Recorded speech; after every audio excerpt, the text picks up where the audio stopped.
മുഖ്യമന്ത്രി സതീശനെ ആരും എറിയാൻ പഠിപ്പിക്കേണ്ട. അദ്ദേഹത്തിന് അറിയാം എന്ത്, എവിടെ, എങ്ങനെ എറിയണമെന്ന്.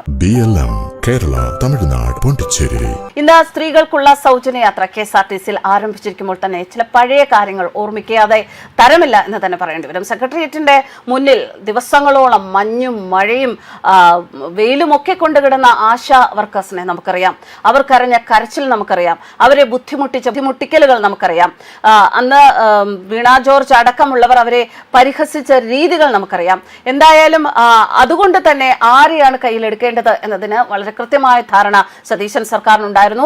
പിണറായി ആരെയാണോ പിണക്കിയത് അവിടെ നിന്ന് VD സതീശൻ സർക്കാർ യാത്ര തുടങ്ങിയിരിക്കുകയാണ്. സ്ത്രീകളെ കയ്യിലെടുത്ത് സ്ത്രീകൾക്ക് വേണ്ട ആനുകൂല്യങ്ങൾ, അതുപോലെ പരിഗണനകൾ അതൊക്കെ കൊടുത്ത് സർക്കാർ തങ്ങളുടെ സുഗമമായ യാത്രയ്ക്കുള്ള ഒരു തുടക്കമാണ് ഇന്ന് ജൂൺ 15-ാം തീയതി കുറിച്ചിരിക്കുന്നത് എന്ന് പറയാം. ഒപ്പം അദ്ദേഹം പറഞ്ഞൊരു വാക്ക്, അതാണ് സ്ത്രീകളെ അദ്ദേഹത്തോടുള്ള ബഹുമാനം കൂടുതൽ കൂട്ടാൻ കാരണമായ മറ്റൊന്ന് എന്ന് ഞാൻ പറയും. സൗജന്യയാത്ര അത് സ്ത്രീകൾക്കുള്ള ഔദാര്യമല്ല എന്നാണ് മുഖ്യമന്ത്രി VD സതീശൻ പറഞ്ഞത്.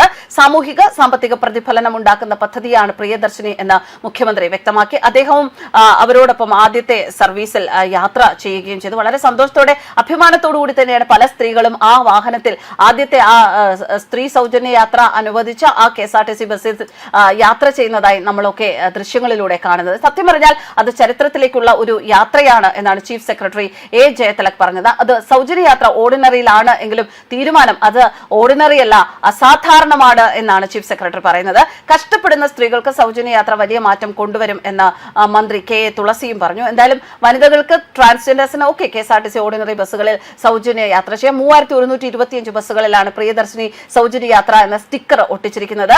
തിരഞ്ഞെടുപ്പിൽ ഇന്ദിരാ ഗ്യാരണ്ടിയിൽ ഉൾപ്പെടുത്തി UDF പ്രഖ്യാപിച്ച പദ്ധതിയാണ് ഇന്ന് നടപ്പിലാക്കിയിരിക്കുന്നത്. എന്തായാലും സ്ത്രീകൾ ടിക്കറ്റ് എടുക്കണം. സീറോ ടിക്കറ്റ് ആവശ്യമാണ്.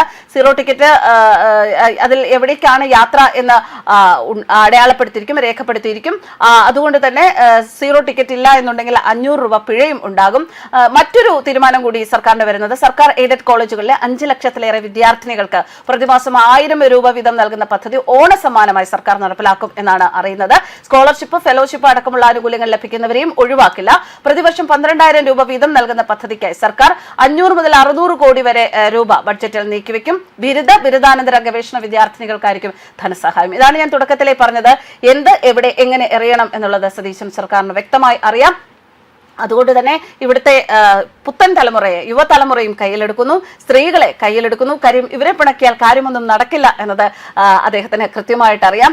അവരിൽ നിന്നാണ് ഒരു ഘട്ടത്തിൽ ആശാ വർക്കേഴ്സ് പറഞ്ഞിരുന്നു, ഈ പിണറായി വിജയൻ സർക്കാരിനെ താടിയിറക്കാൻ ഞങ്ങൾ ഇത്രയും പേർ മാത്രം പ്രവർത്തിച്ചാൽ മതി എന്നുള്ളതാണ്. സ്ത്രീകളുടെ കണ്ണീര് കണ്ടാൽ അലിയാത്തവർ ആരാണ്? അത് ജെനുവിനാണ് എങ്കിൽ സ്ത്രീകളുടെ കണ്ണീര് കണ്ടാൽ അത് മനസ്സിലാക്കി അവർക്കൊപ്പം നിൽക്കാൻ ശ്രമിക്കുന്നവർ തന്നെയാണ്, അവർക്കൊപ്പം നിൽക്കാൻ തയ്യാറാകുന്നവർ തന്നെയാണ് കേരളത്തിലുള്ള മുഴുവൻ പുരുഷന്മാരും എന്നുള്ള കാര്യത്തിൽ യാതൊരു സംശയമില്ല. പിന്നെ ചിലപ്പോൾ ഒരു വ്യത്യസ്ത അഭിപ്രായങ്ങളുള്ള ചുരുക്കം ചില പേരുണ്ടാകും. അത് എവിടെയും ഒരു നാണയത്തിന് 2 വശം എന്ന് പറയുന്നത് പോലെ എല്ലായിടത്തും ഉണ്ടാകും. എന്തായാലും സ്ത്രീകളുടെ കയ്യടി നേടി സ്ത്രീകളെ കയ്യിലെടുത്ത് സതീശൻ സർക്കാർ അവരുടെ യാത്ര ആരംഭിച്ചിരിക്കുകയാണ്. തുടക്കം KSRTC ബസ്സിൽ. ന്യൂസ് ഡെസ്ക് കർമ്മ ന്യൂസ്.